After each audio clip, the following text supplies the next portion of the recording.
हम ध्यान साधना के अगले सत्र की ओर बढ़ेंगे।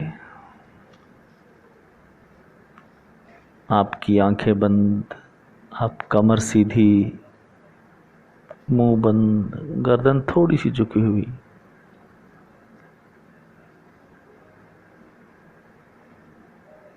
दोबारा से श्वास को सामान्य गति से ले आएं।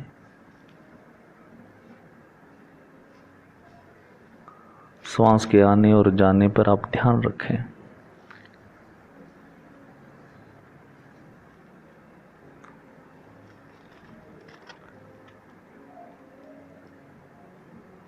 ध्यान साधना के इस अभ्यास में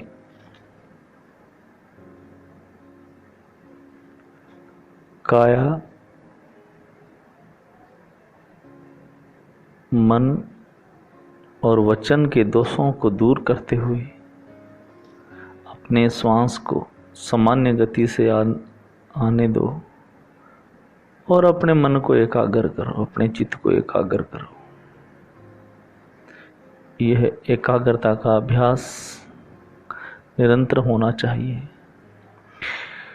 क्योंकि एकाग्रचित होकर के जब प्रज्ञा विकसित होगी तो ही आपके अंदर की सच्चाइयां बाहर निकलेंगी, तभी आप एक सुखद अनुभूति कर पाएंगे।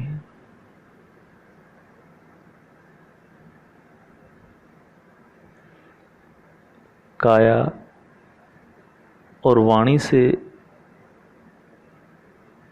उत्पन्न होने वाले अकुशल कर्म और विकारों को छोड़ते हुए अपने मन को एकाग्रता के अभ्यास पर लगा दीजिए।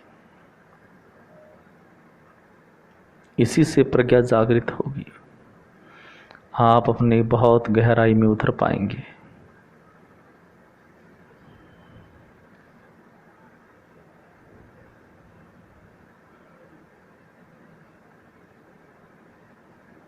क्योंकि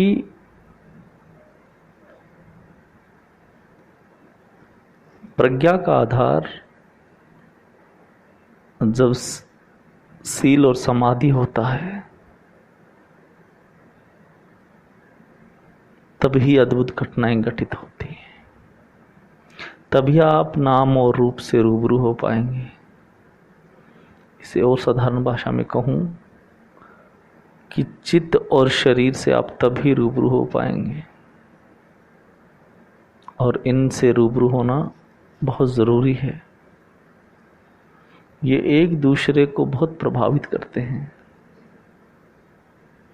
इनके प्रभाव की क्रिया को देखना ही ध्यान साधना में आगे बढ़ने का द्योतक है। आप नाम और रूप को ठीक से नहीं देखेंगे, इनकी क्रिया प्रतिक्रिया को ठीक से नहीं जांचेंगे, तो आप ध्यान साधना में आगे तरक्की नहीं कर पाएंगे। निरंतर अभ्यास कीजिए। आपकी आंखें बंद, कमर सीधी, ध्यान श्वास पे बना रहे।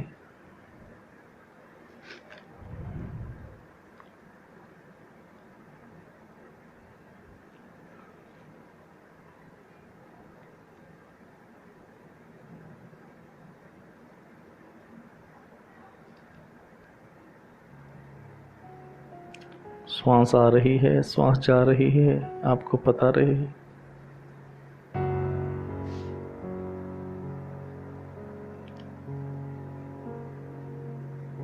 हमारे शरीर में 6 इंद्रियां हैं। आंख, नाक, कान, जीभा, हमारी त्वचा और मन।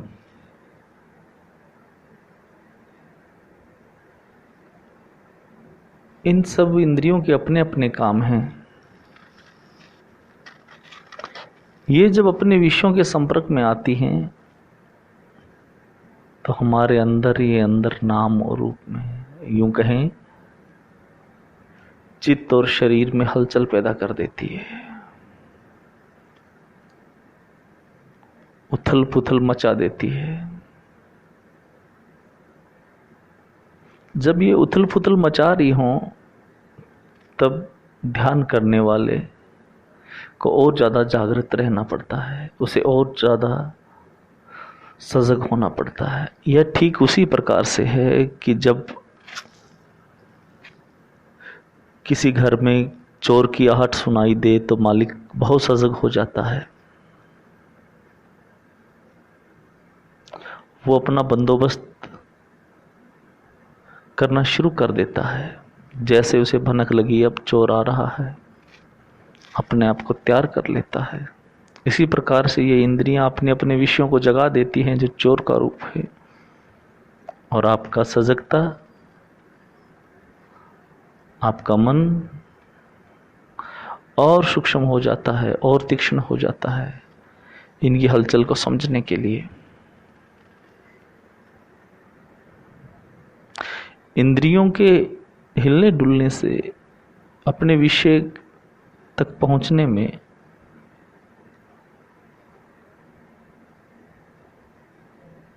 सुखद वेदना और दुखद वेदनाओं का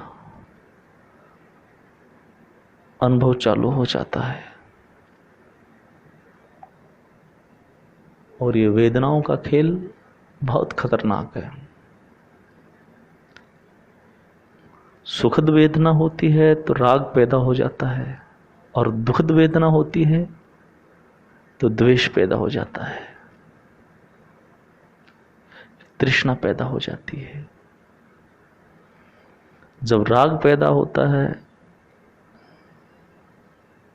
तब उसे दूर करने का प्रयास, और जब द्वेष पैदा होता है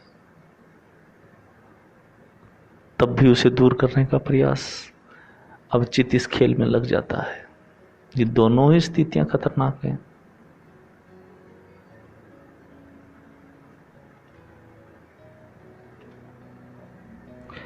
आपके शरीर में ध्यान करते हुए कहीं पर खुजलाहट चालू हुई, आपका हाथ धीरे से गया, उस खुजली वाली जगह को खुजलाने लगा। वो खुजलाए जा रहा है, आपको आनंद आ रहा है। अभी मन को पता नहीं खुजलाहट चल रही है कि उस मन को उस खुजली में रस आ रहा है। रस आते आते आते तभी अचानक चेतना जागृत होती है और वो समझता है कि अरे खुजलाहट नहीं करनी।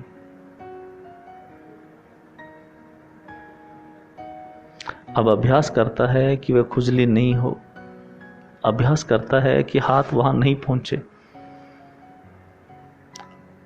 अब जो राग का वेग चल रहा था, अब वही वेग द्वेषता की ओर बढ़ गया।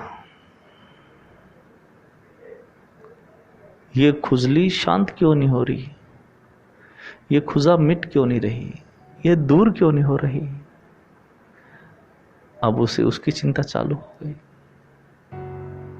वस्तुतः ये दोनों ही स्थितियां खतरनाक हैं।